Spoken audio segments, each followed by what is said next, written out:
Hello and welcome to Butler-HQ, and today I'm going to show you the change and fold your check control computer on your BMW E34. The first thing we're going to do is disconnect your battery and open up your bonnet. Once you open your bonnet, you're going to stand in front of the car and find the right side of your car if you're standing looking towards it, and find your fuse box. Once you've found your fuse box, you need to open it.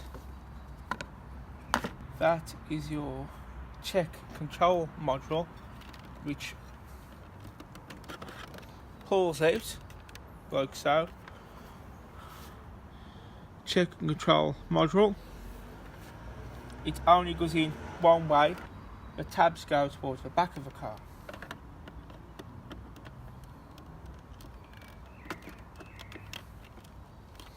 You put your lid back on, and that's how you change the check control module, I should say, on your BMW E34.